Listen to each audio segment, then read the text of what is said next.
వచ్చి పాడతారు.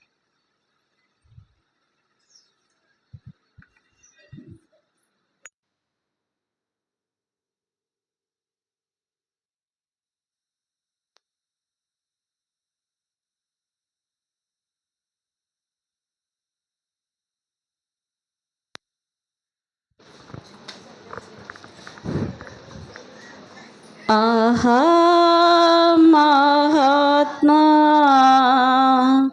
ఆశరణ్య హవిమోచక ద్రోహరహిత చంపే నిన్ను నా దోషమే కదా. ఆహా మహాత్మా ఆశరణ్య హవిమోచక అమ్మని సుతుడాటంచు మరియమ్మతో పలికి క్రమరాణి జనని అంచు గర్తనుడివితి. ఆహా మహాత్మా ఆశరణ్య హవిమోచక.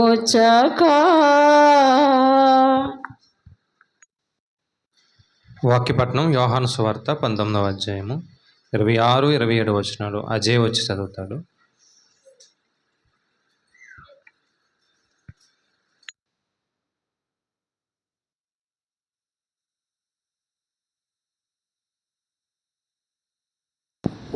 హల్లెలూయా.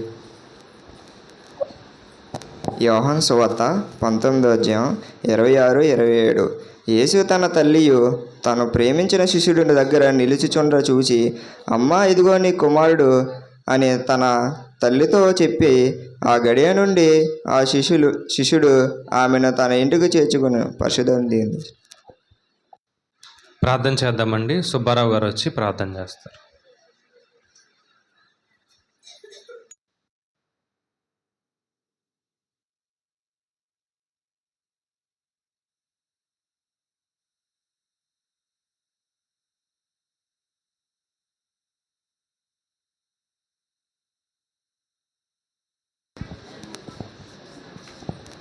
ప్రార్థన చేసుకుందామండి. స్తుతి బాబా. యేసయ్య నీకు వందనాలు బాబు. ఇదిగో నాయన నీ 7 మాటల పలికే బిడ్డలకి మంచి జ్ఞానం దయచేయండి బాబు.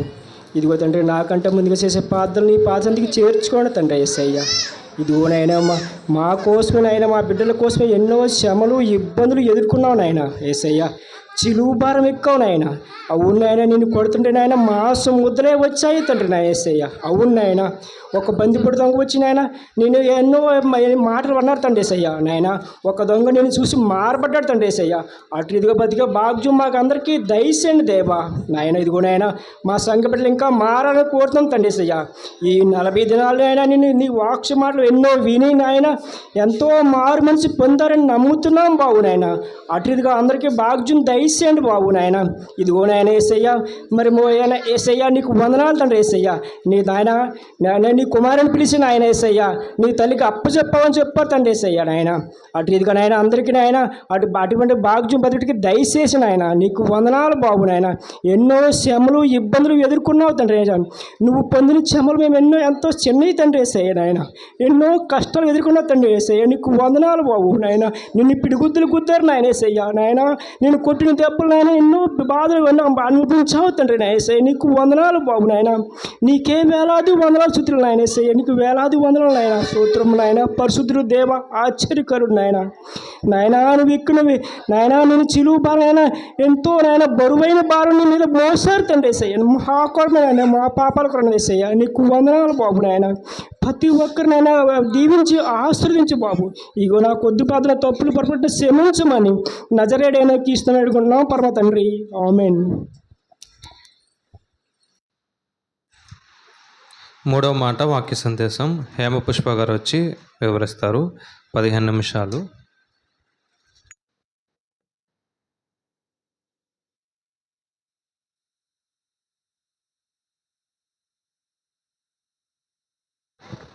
హల్లెలూయా. ముందుగా దేవుని నామానికి వందనాలండి. వచ్చిన దైవజనులకి అలాగే సంఘస్థులందరికీ నా హృదయపూర్వక వందనాలండి. ప్రార్థన చేసుకుందామండి. స్తుతి స్తుతి స్తుతి స్తోత్రం స్తోత్రం స్తోత్రం స్తోత్రం స్తోత్రం. మహాగణుడ మహాపరిశుద్ధుని ఘనమైన నామమునకు వేలాది వందనలు తండ్రి. అయా నీకేమి ఇచ్చిన రుణం మేము తీర్చలేము తండ్రి. అయా మూడో మాట నాకు కలుగజేసినందుకు నీకే వేలాది వందనలు తండ్రి. అయా చెప్పుచుండగా నాకు ధైర్యమును దయచేయండి అయ్యా. అయా నీకే వేలాది వందనాలు తండ్రి. వినుచున్న ప్రతి ఒక్క బిడ్డకి నేను ఎలా చెప్తున్నానో తండ్రి అర్థం చేసుకునే భాగ్యమును దయచేయండి అయ్యా.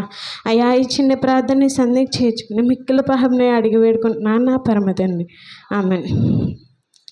మరి రెప్ప పాటున తన పక్కనున్న దొంగని కూడా ఆ క్షణంలోనే నాతో కూడా నువ్వు పరదేశంలో ఉందవని చెప్పాడు యేసయ్య. కాబట్టి ఈ రోజున వింటున్న ఈ మాటలు మనము ఇంకా రక్షణ పొందలేదేమో ఒక్క మాట అడుగు. ఏ విధంగా దొంగని రక్షించాడో నిన్ను రక్షించి తన పరలోక రాజ్యంలో చేర్చుకోవాలని యేసయ్య ఆశ. కాబట్టి ఆసక్తితో చూద్దాం. మూడో మాట యోహాను సువార్త 19వ అధ్యాయం 26, 27 వచనాలు చదువుకుందామండి.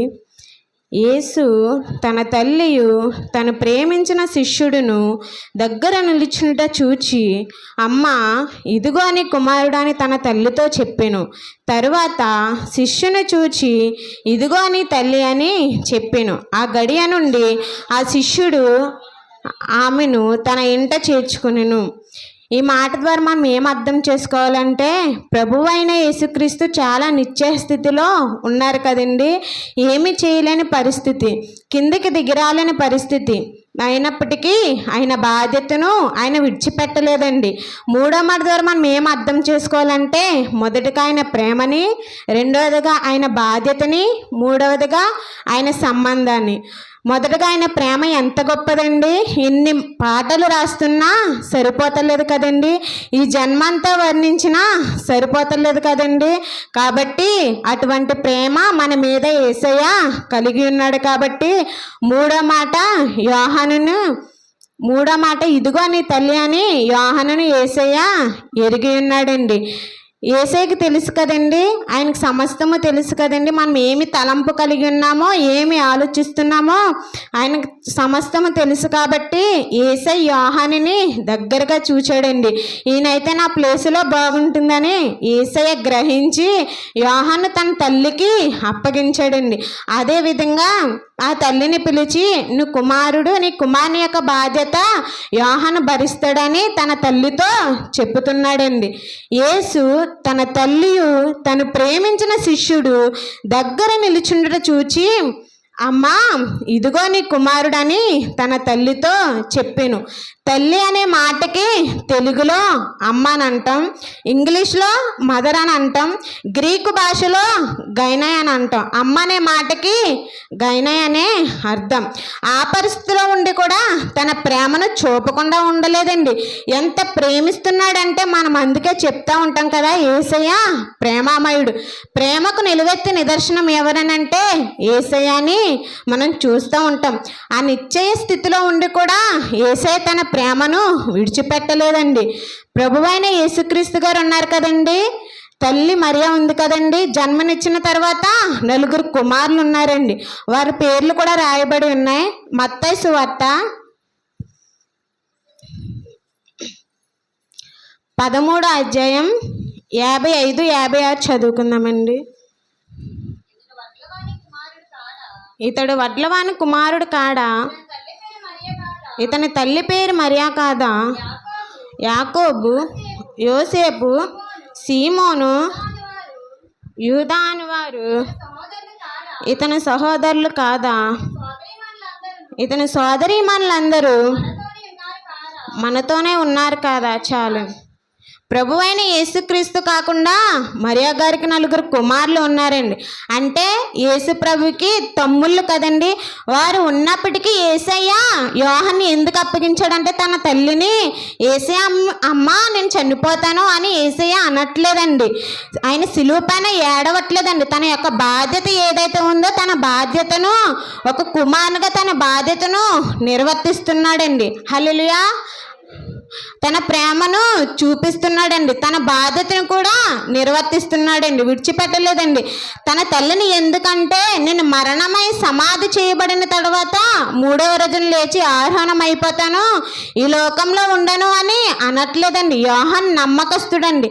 తన గుణాన్ని తన మనస్సుని ఎంచుకుని యోహాన్ని ఎంచుకుని యేసయ్య యోహాన్ తన తల్లికి అప్పగించుకున్నాడండి. ఈ రోజుల్లో బాధ్యత కలిగి ఉంటున్నామా? తల్లిదండ్రుల పట్ల కుమారులుగా కుమార్తెలుగా బాధ్యత కలిగి ఉంటున్నామా? బాధ్యత కలిగి ఉంటే ఈ రోజుల్లో ఎక్కువ అనాథాశ్రమాలు ఎక్కువైపోతున్నాయి కదండి. తల్లిదండ్రులకున్న ఆస్తి రాయించుకున్నంత వరకు బాగానే చూస్తున్నాం. అదే నువ్వు రాయించుకున్న తర్వాత ఆ ప్రేమ నువ్వు కలిగి ఉంటున్నావా? యేసయ్యని చూసి మనం నేర్చుకుందాం. ఆయన ఎంతగా బాధ్యత కలిగి ఉన్నాడంటే, ఎంత ప్రేమ చూపిస్తున్నాడంటే, ఆయన శిలువ మీద ఉండి కూడా తన తల్లిని మర్చిపోలేదండి. ఆయన రక్తస్రావం కారుతుంది, దేహమంతటా కారుతున్నా అదంతా పక్కన పెట్టి తన తల్లిని గుర్తు చేసుకుంటున్నాడండి. 10 ఆజ్ఞలలో రాసి ఉంది కదా, నీ తల్లిని నీ తండ్రిని సన్మానించు. ఏదైతే తన ఆజ్ఞ ఇచ్చాడో ఆయన నిర్వర్తించేవాడండి. ఆయన మాట ఇచ్చేవాడు కూడా కాదు, మాట ఇచ్చి నిర్వర్తించేవాడు కూడా. తన తల్లిని మర్చిపోలేదండి. ఎంత బాధలో ఎంత దీన స్థితిలో రిక్తునిగా ఉన్నాడండి. 2 మేకుల మీద అలా వేలాడుతుంటే ఎవరైనా తల్లిని గుర్తు చేసుకుంటారా? మళ్ళీ ఆ బాధ్యతని ఎవరికైనా ఇస్తారా? ఆ సమయంలో యేసయ్య మాత్రము తన తల్లిని మర్చిపోలేదండి.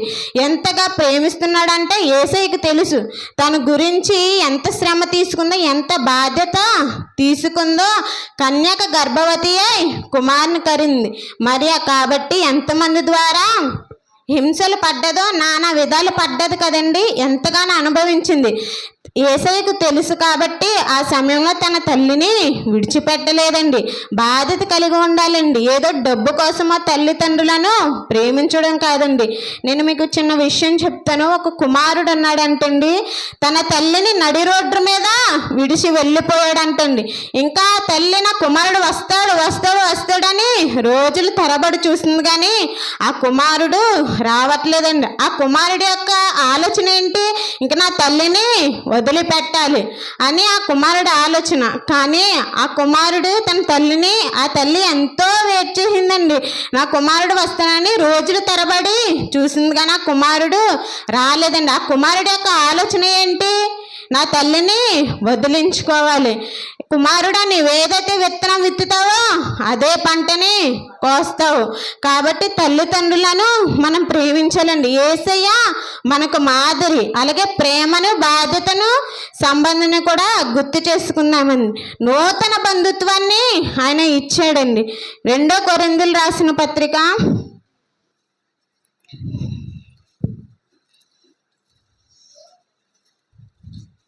5వ అధ్యాయం 17వ వచనం చదువుదాం. కాగా ఎవడైనను క్రీస్తునందున్న ఎడల వాడు నూతన సృష్టి, పాతవి గతించెను, ఇదిగో క్రొత్తవైన. ఇంకోటి కూడా చూద్దామండి. లోకా సువార్త